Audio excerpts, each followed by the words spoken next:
रोज कंस के पास जाया करती थी। लेकिन उस दिन भगवान श्री कृष्ण रास्ते में जैसे ही मिलते हैं और उनकी थोड़ी हंसी मजाक कर लेते हैं तो कुब्जा बहुत नाराज हो जाती है। उनको भगवान श्री कृष्ण कहते हैं कि अरे कितनी सुंदरी हो, बोले तुम कितनी सुंदर हो। कुब्जा क्रोधित हो जाती है कि आप मेरी मजाक कर रहे हैं, आप मेरी हंसी उड़ा रहे हैं, मैं सुंदर नहीं हूँ इसलिए। लेकिन भगवान कहते हैं कि किसने कहा कि आप सुंदर नहीं हो। अरे बोले आप तो बहुत सुंदर हो। लेकिन कुब्जा का जो शरीर था वो टेढ़ा मेढ़ा था, इसलिए वो बहुत दुखी हुई।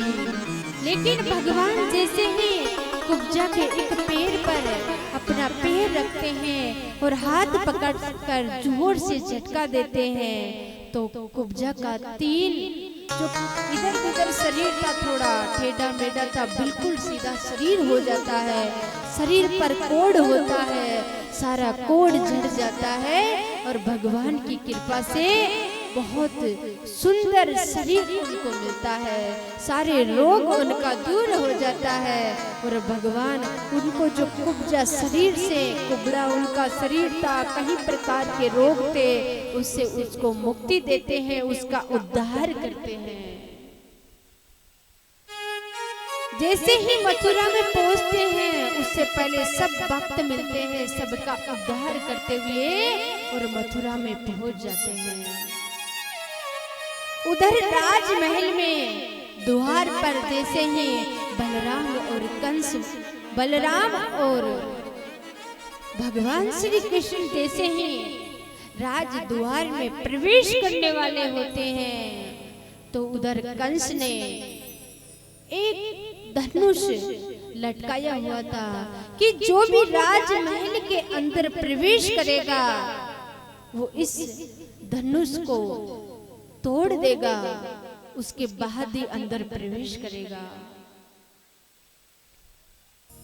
तो बलराम और कृष्ण जैसे ही राजमहल के अंदर प्रवेश करते हैं, धनुष को उठाते हैं और उठाकर झट से धनुष को तोड़ देते हैं। उधर चारों तरफ आकार मच जाता है, आकाशवाणी होती है और कंस को बहुत भय हो जाता है, बहुत डरने लग जाता है और कंस समझ जाता है कि अब यही मेरा काल है, कि अब तो मेरा काल राजमहल के अंदर प्रवेश कर चुका होता है। और भगवान जैसे ही धनुष को उठाकर धनुष को तोड़ देते हैं, जैसे कि एक छोटा सा बालक धनुष को उठाकर झट से तोड़ दिया हो, एक टहनी को तोड़ दिया हो, उस प्रकार से भगवान ने धनुष को फट से तोड़ देते हैं। और कंस बहुत घबरा जाता है कि ये तो मेरा काल है। द्वारपाल सब खड़े हो जाते हैं। अरे सब हंस रहे हैं कि एक छोटा सा नन्हा सा बालक है, एक टहनी को जैसे तोड़ देते हैं, इतना भारी धनुष को जड़ से तोड़ दिया। और कंस सबसे पहले एक मदमस्त हाथी को भगवान श्री कृष्ण और बलराम के सामने भेजते हैं और हाथी के और बहुत बड़ा भारी हाथी था, ताकि एक छोटा सा नन्हा सा बालक है इसके नीचे आएगा और उसकी हत्या हो जाएगी। लेकिन भगवान उस मदमस्त हाथी का भी युद्ध होता है आपस में और उसका भी उद्धार करते हैं।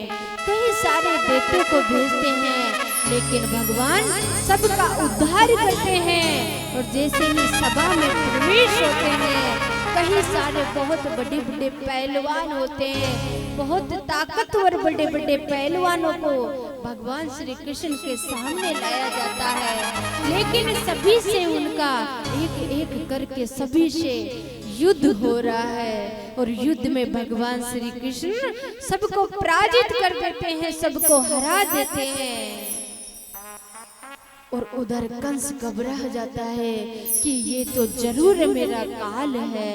सारे ब्रजवासी नंद बाबा सब घबरा जाते हैं कि कंस ने तो कहा था कि एक सभा में एक यज्ञ का आयोजित किया है, लेकिन इधर तो कंस ने तो सारी प्लानिंग ही इस प्रकार से कर रखी है कि सारी योजना बना रखी है कि कंस तो मारने के लिए ही, बालक की हत्या करने के लिए, युद्ध करने के लिए ही इस सभा में बुलाया है। और जैसे ही कंस सामने आता है सबको हरा देते हैं भगवान श्री कृष्ण। और कंस के और भगवान श्री कृष्ण के जैसे ही युद्ध होता है, युद्ध होने वाला होता है, चारों तरफ हाहाकार मच जाता है। और कंस के छाती के ऊपर भगवान श्री कृष्ण जैसे ही वार करते हैं, प्रहार करते हैं जोर से, और उसका उद्धार करते हैं। और बाल कृष्ण लाल कहते हैं, कन्हैया कहते हैं कि हे कंस, आपने मेरे 6 भाइयों ने आपने मेरा क्या बिगाड़ा था, जो आपको इतनी सी भी दया नहीं आई कि सबको आपने मार दिया। उन्होंने आपका क्या बिगाड़ा था। और कंस का प्रहार करते हैं छाती पर, और कंस का वध कर देते हैं, और कंस का उद्धार करते हैं। बोलिए कृष्ण कन्हैया लाल की।